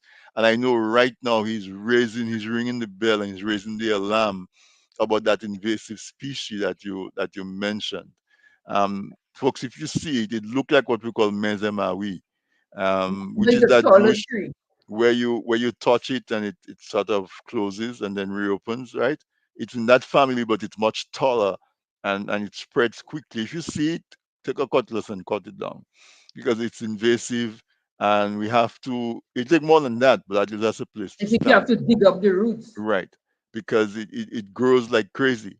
Um so Annie, I'm going to give you the opportunity to just wrap up. Take a minute or so to just wrap up, and I'll go to Len to wrap up. Talk about the 22nd of September.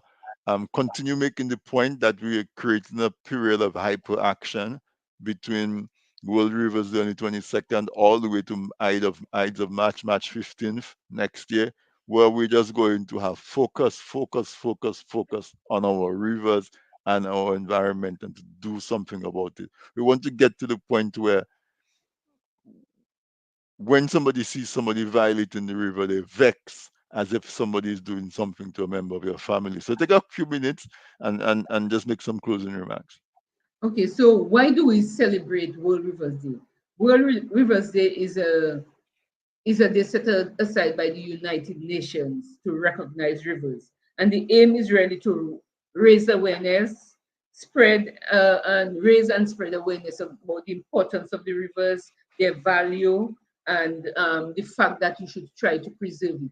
And that's being done on that day by hundreds of millions of people all over the world. And it's very important that Dominicans stop taking our rivers for granted. We need to celebrate them and we need to recognize them. And we would, that's why we are sending out the call on International Day of Rivers. We want everybody to take a river bath, or you could just take a video and highlight some issues you see in your river and post it, a Hmm. river near you. When these videos are very effective.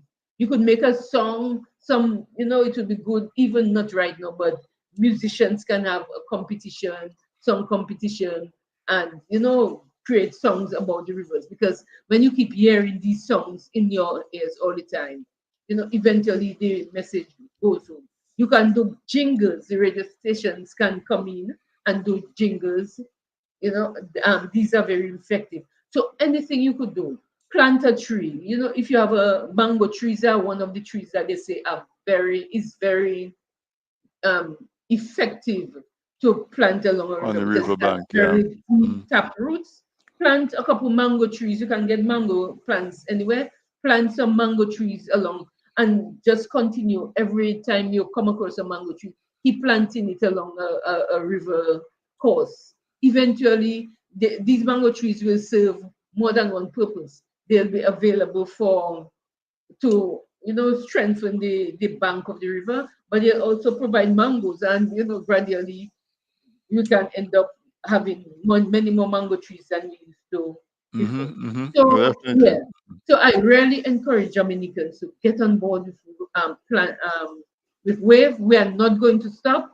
We are going to go on because we are very concerned, and as time goes on, we are going to try to lobby the government to take action also because they are very needed for the institution and also for the policy and for the laws, if whether it's to amend the laws or to create new laws.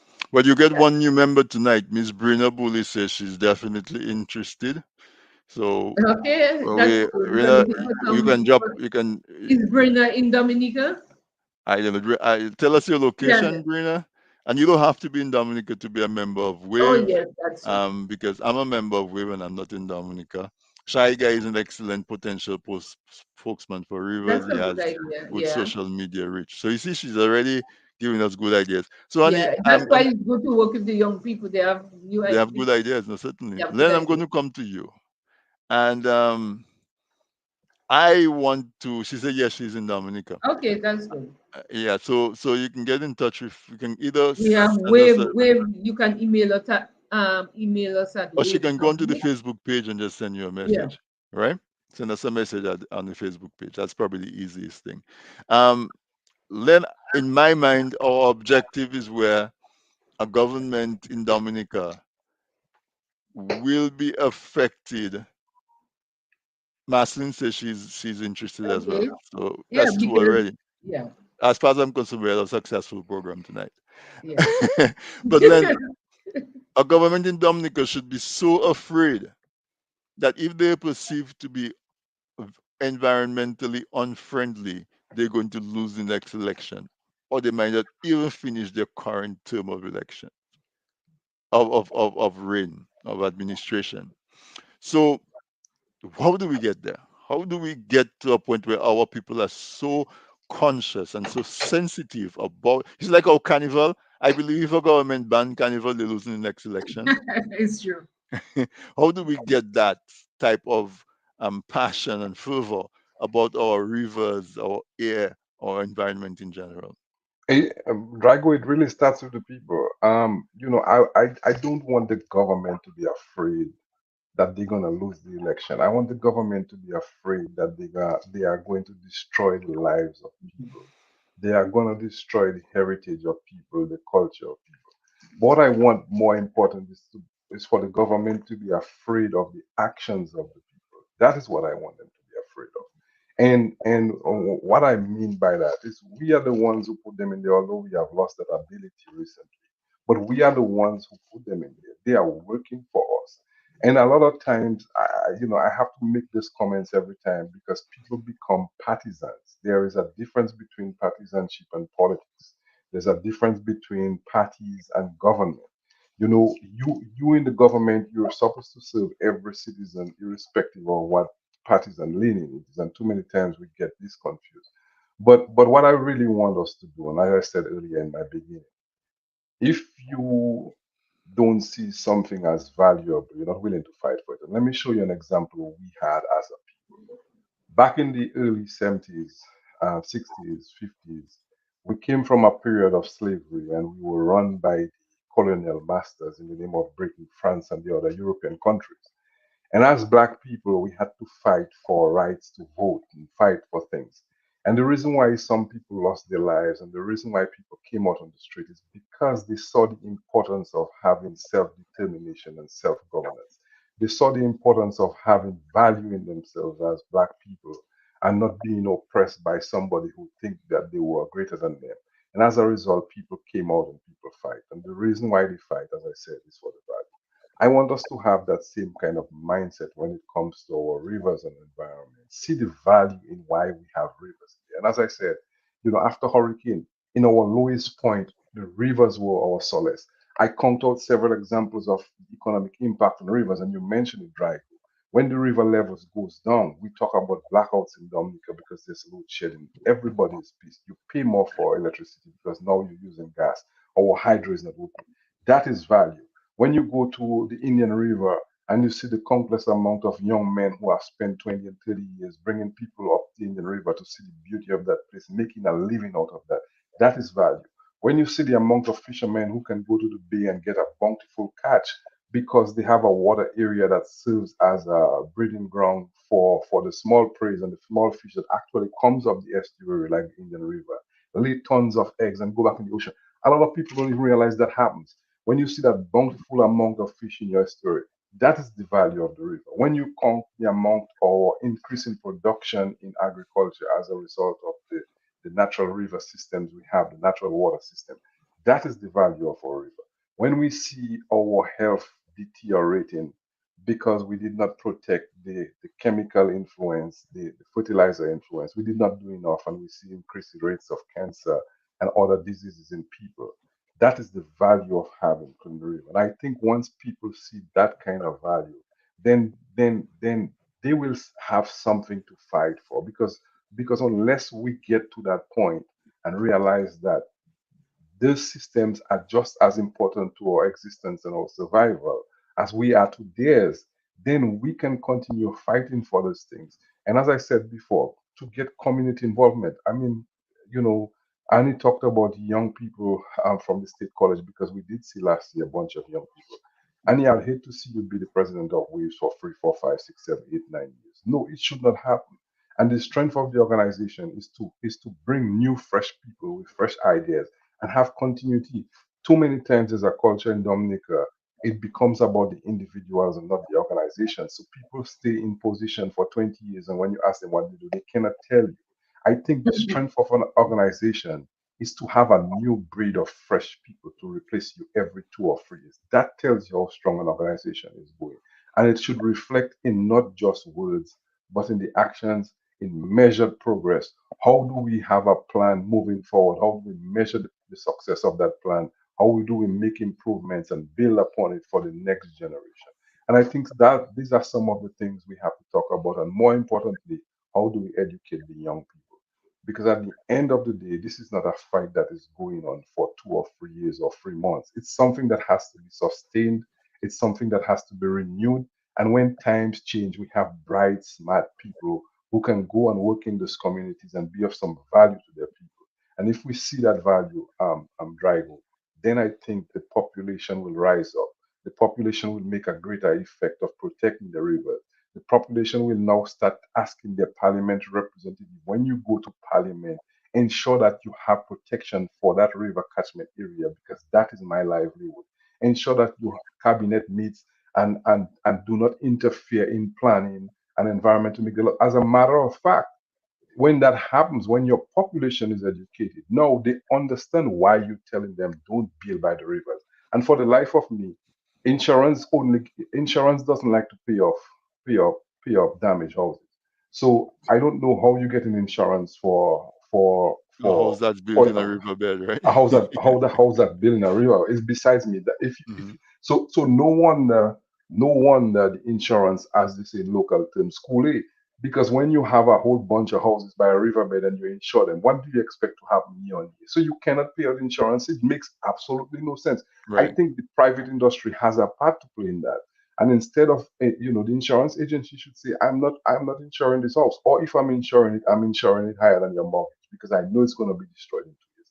These are Right. some of the things we have to think about. But for some reason, what I'm saying there is not novel.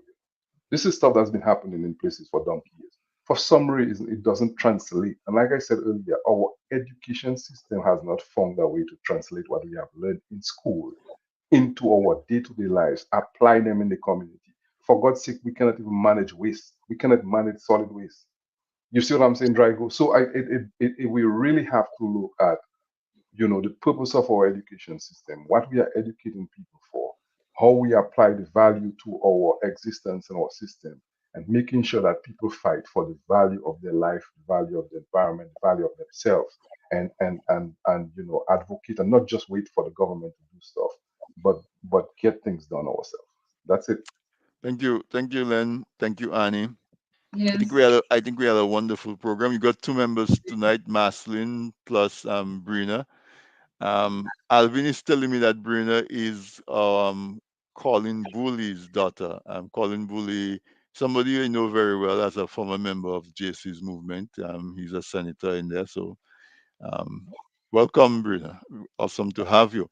But both of you guys, and Afi Martin, and unfortunately, we did not get Henry. Henry wasn't able to join us. But they say that in the information age, ignorance is a choice. And so, if we live in the information age, a lot of what we spoke about tonight is supposed to be common knowledge. And folks, I see were very interested in the debate, the American debate between Kamala Harris and Donald Trump. They knew more about it than they knew that last Sunday was World Democracy Day. And they know more about it than this Sunday coming up being World Rivers Day, where Dominica is basically a river island. And so, folks, make it your duty to educate yourself about what is happening around you because the information is available. But Len made the point about data. We need the data to be able to make the decisions that we make. So there's a lot of work to do. And as we said, there's a lot of young people who are skilled, but they're not occupied. But a movement that starts to collect data and have it available is low hanging fruit, where some of that data becomes information. I'm sure if somebody started a Facebook page where they were posting regularly the rainfall amounts or the flows in the river or whatever it is, and just pretty it up with other little videos and stuff, they would get a following, and some of that can be monetized. So let's choose to educate ourselves because in the age of information, you choose to not know. Hopefully tonight we were able to they say shame doesn't create anything productive, but I hope tonight we've been able to shame a few of us Dominicans as to how poor of a job that we're doing in being good stewards of the gifts that Dominica has, our rivers, our fresh water, our forests. That we feel a little bit of shame at how bad we're doing, but don't dwell in that shame for long. Use it as a motivation to do better, to find out what's going on, and to really get involved. Um, Len says leadership, Annie. He says stay there for 2 years, 1 year, and then pass it on. Oh yeah, Um, a definitely. very powerful quote I saw sometime last week, and I wrote it down. It says, a leader is not successful until, in your case, her successor has succeeded. So, so you can only measure your success if the person that you hand the baton to is a success. Only then you can say you were a successful leader. And so, for example, the Freedom Party, can I whisper that?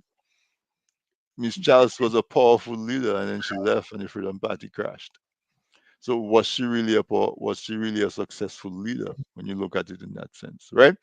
But that's a different topic. But I just put it out there to say to, what Len is saying. Let's encourage people to come up. Let's educate them, and then we can sit back and be like Afi. Afi can say he's successful because there's Len, there's Annie, there's Margot, there Father Coffee, who was taking up the mantle and continuing his work. So his successors are successful. But I want to thank both of you. I want to thank Wave on behalf of Dominica. I want to thank Wave and the members of Wave on what you're doing to keep the candle burning, to keep that little ember going to where we can blow it and get it into a flame so that Dominica can become really conscious. What does it mean to be Dominica? What does it mean to be Dominican? It has to have something to do with water. It has to have, you cannot say you're a Dominican and not identify with water and rivers. And so thank you very much, Wave, for helping us with that. Len, you are the PRO and he's the president. Afi wants made good contribution as well.